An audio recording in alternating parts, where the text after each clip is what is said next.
La révolution, c'est le règne absolu de l'ambivalence. Impossible de savoir lorsqu'on est engagé dans le processus révolutionnaire si l'acte qu'on engage, qu'on commet, va se révéler catastrophique ou bénéfique. Et d'ailleurs, quelle est l'issue d'un processus révolutionnaire? C'est une question qui va hanter dans l'histoire, qui a hanté tous les acteurs d'une révolution. Et Mathieu, justement, va comprendre que il est impossible de mesurer la portée d'un acte dans ce contexte qui peut avoir des conséquences d'une ampleur absolument insoupçonnée. Par ailleurs, vous l'avez compris, c'est le cas de la révolution iranienne.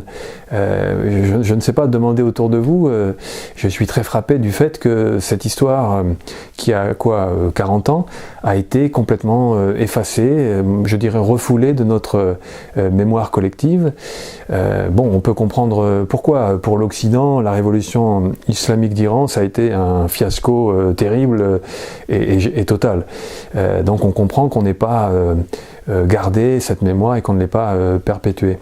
D'un autre côté, du point de vue du régime iranien, du gouvernement iranien, comme tout régime porté par une révolution, il ne tient pas à ce qu'on revienne sur le détail des étapes du processus révolutionnaire, me semble-t-il, tout simplement parce que, contrairement à ce que les historiens croient ou essayent d'établir, il n'y a pas de succession ordonnée vers un but dont l'issue est absolument évidente.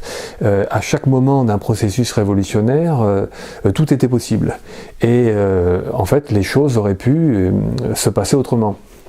Et ça a été très émouvant pour moi en passant en revue, parce que j'ai travaillé bien sûr sur la dimension historique très précise, et ensuite de manière encore plus passionnante à travers le parcours de mes personnages, comment à chaque étape, effectivement, d'autres issues étaient possibles, et c'est cette dimension d'ouverture vers le possible, d'incertitude lors de cette marche, dont l'issue n'est pas connue sur le moment, qui m'a vraiment beaucoup passionné et que j'espère avoir transmis au lecteur. Et d'ailleurs, c'est une des missions, un des objectifs que je voulais atteindre durant l'écriture de Nuit Persane, c'est de faire partager cette histoire, car après tout, je pense qu'il est très important d'aller voir dans les zones d'ombre de l'histoire qui a été refoulée et qui n'a pas été finalement transmise aux générations suivantes.